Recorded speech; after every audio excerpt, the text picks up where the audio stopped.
Δεν πες στοιχεία νούμερα. Λοιπόν, σας ευχαριστούμε πολύ. Του χρόνου ανανεώνουμε το ραντεβού μας για τον χρόνο. Θα με παίρνεις τηλέφωνο και δεν θα έρχομαι. Γιατί έχω και άλλους τέτοιους. Παίρνω τηλέφωνο αλλά δεν προλαβαίνω. Είσαι σίγουρος. 100%. Κέρδισα δωρεάν συνδρομή. Πάλι εδώ θα είναι τη δω.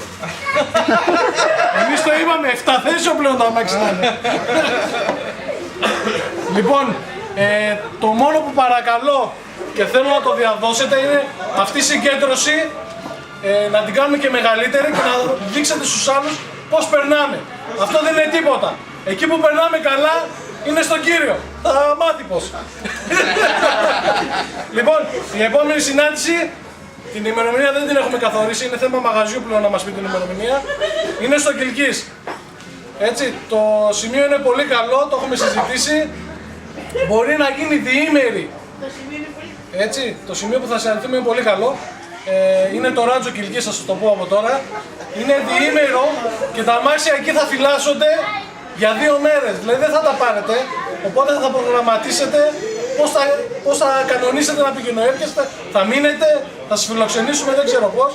Θα γίνει η έκθεση από τις βελτιώσεις μας, έτσι, και πώς είμαστε όλοι οι χορηγοί. Διήμεροι. Αυτό εξαρτάται από εσάς πόσο γρήγορα θα έρθουμε σε εσάς. Λοιπόν, θα γίνει διήμερη, τα αμάξια θα μείνουν εκεί, έχουν ήδη security, η εταιρεία έχει ενημερωθεί για το διήμερο που θα τις κλείσουμε, θα φυλάσσετε, οπότε δεν υπάρχει πρόβλημα τέτοιο για τα αυτοκίνητα. Εντάξει.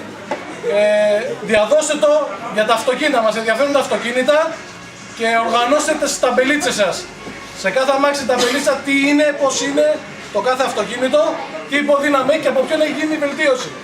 Με την καρτούλα του, ώστε να παίρνει ο καθένας την κάρτα για να έρθει το αυτοκίνητο εκεί. Αυτή είναι μια μικρή οργάνωση που κάναμε εκεί. Άμα γίνει κάτι έξτρα,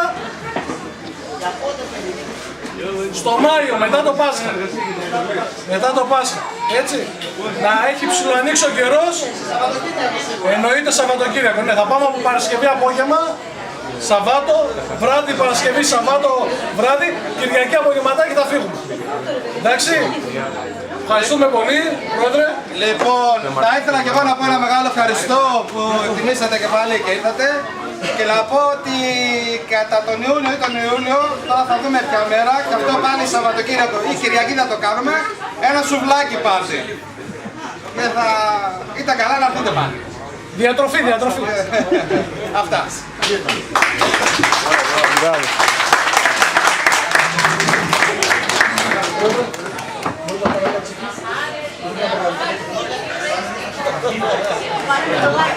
Πάρε με το like, προετοίμασέ το.